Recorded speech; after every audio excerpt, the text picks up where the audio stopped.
What up, YouTube? Scrubquad Pro here from the Cash Kelly and AC Network, bringing you a WWE Vengeance pay-per-view review. And real quickly, before I get into this video, if this is your first time watching on the Cash Kelly and AC Sports Report, whether you like me or not, or what I talk about, take the time out of your day to subscribe, clicking that button up there, because Tim and AC, they work really hard, and I think they should be rewarded. So if it's your first time watching, click that subscribe button and reward them for their efforts. So today I'm going to be talking about WWE 2011 Vengeance, the pay-per-view. It had some really good matches on the card, and overall it was a pretty solid pay-per-view, and I enjoyed it, and hopefully you did too. So without further ado, let's jump right into the matches. Alright, so Vengeance started off with the Tag Team Championship match between Air Boom, Dolph Ziggler, and Jack Swagger, and Vicky Guerrero was at ringside for Dolph Ziggler and Jack Swagger. This was a good match to start off the pay-per-view, had some really nice spots. These two teams worked really well together, and Air Boom came out on top, and then minutes after they won, when they were celebrating, Zack Ryder's music hits, and he comes out for his championship match against Dolph Ziggler for the United States Championship, and Ziggler manages to win that one. And for Zack Ryder, your time is coming.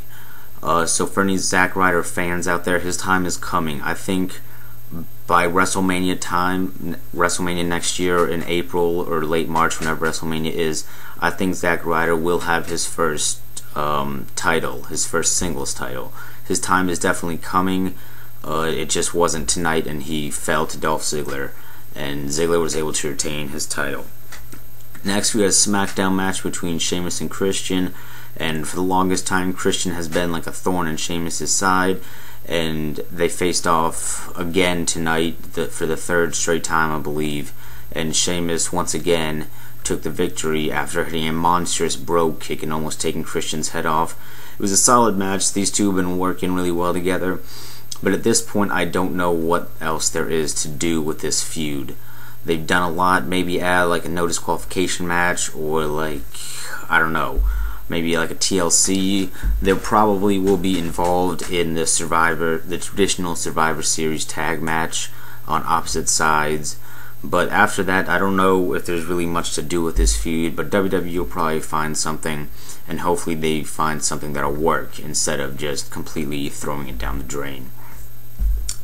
Then we had what I thought was going to be the main event of the night, but it turns out that it was in the middle of the card, was the Triple H CM Punk versus Awesome Truth. Now this was a really good match. Awesome Truth is essentially the reason why Triple H is no longer the COO, and I think going into the pay-per-view, I thought that this feud would go longer than just this pay-per-view. But as it turns out, during the match, Triple H had R-Truth against the barricade, and then from the crowd, Triple H gets punched in the face by Kevin Nash, and Kevin Nash enters and proceeds to wreck Triple H, and CM Punk, meanwhile, is in the ring handling The Miz, and while the ref is distracted by Kevin Nash hammering on Triple H, R-Truth sneaks into the ring, prevents CM Punk from hitting the GTS, and R-Truth and The Miz hit this really nice move. It was the combination between both of their finishers, the lie detector and the skull crushing finale. I thought it was a really nice move, and it could be their like official tag team finisher, like how the Hart Dynasty used to have their little heart attack. Well, this could be like, I don't know, the conspiracy move or something like that. But I thought it was a really nice move, and it gave them the win, and Miz was able to pin CM Punk.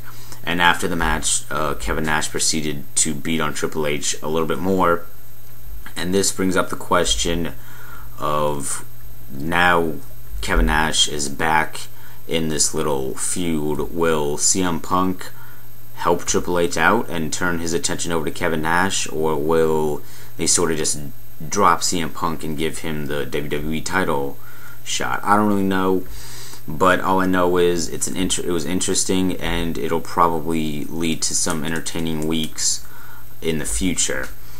Next, we had another SmackDown match between Randy Orton and Cody Rhodes. Now, going into this match, I thought that it may be an Intercontinental defense by Cody Rhodes. It turns out that it wasn't, and maybe that's because Randy Orton ended up winning this match and they didn't want Cody Rhodes to lose his title. But thankfully, in Rhodes' case, it wasn't a clean win. It was a little scrappy finish, so it didn't like make Cody Rhodes look insanely weak. Randy Orton just hit the RKO out of nowhere and was able to pick up the victory. So it makes Orton look strong, but it doesn't make Cody Rhodes look weak. So that's a win for WWE, especially because they are trying to elevate Cody Rhodes. And with the Royal Rumble right around the corner, this couldn't be a better time for Cody Rhodes to be elevated and possibly take that Royal Rumble match and go on to main event WrestleMania. But that will be then. This was now when he wasn't able to get the victory. Randy Orton wins. Next, we had the World Heavyweight Championship match, and this was a match between two insanely large men, Mark Henry, the champion, and the Big Show, the largest athlete in the world. And this match was essentially thrown out because Big Show was on the top turnbuckle, and Mark Henry didn't want to get jumped on, so he stopped Big Show. And similar to what happened years ago on SmackDown, Mark Henry superplexed the Big Show, sort of like Brock Lesnar did, and the ring collapsed and the match was over. Like, it was almost identical to what happened on SmackDown, the way it collapsed. The only difference was Mark Henry was superplexing him, not Brock Lesnar, and it wasn't on SmackDown, it was at pay-per-view. But it was a good way to make both men look strong without the title changing, and it was just entertaining to watch the ref stumble because the ring exploded. And both men had to be helped out, even though Mark Henry didn't want to because he kept yelling, "I'm the champion, I don't need your help." But in reality, he did, because he just collapsed the ring, and he was hurt. So both men were helped out, and that was the end of that match. And the main event for the night was John Cena versus Alberto Del Rio for the WWE Championship in a last man standing match. Now, this match started in the ring, which had been collapsed. Like, WWE officials decided that they didn't want to rebuild it. But the match still went on, and there wasn't even a lot of things that went down in the ring. They were beating up on each other for a little bit in the ring, and then things sort of moved outside. It went backstage for a little bit. It came out. John Cena was put through the V on the stage for Vengeance. He was put through that. And like in all extreme matches for a championship, Alberto Del Rio was put through the announce table. It happens every single time. But it doesn't bother me because I like watching people get put through the announce table. So Alberto Del Rio took an FU, or an attitude adjustment, through the announce table. And while Cena got back in the ring and was waiting for the ref to count Del Rio, I thought this match was going to be interrupted by The Rock. It was sort of like one of those things where I thought it was going to happen, so I was waiting for it to happen. I was sitting there and I was like, I smell what The Rock's cooking, he's going to come attack Cena. But he didn't, and The Miz and R-Truth ended up attacking Cena, and that gave the ref switched his attention, so he didn't count Del Rio. He was watching Cena get beat up, and Del Rio came back into the ring, hit John Cena with the title, and that was the match. So Alberto Del Rio retains, and after that, I think John Cena will officially be removed, thank God, from the WWE title picture, especially with the rumors and what I think has now been not proven, but certain, that The Rock will be at Survivor Series.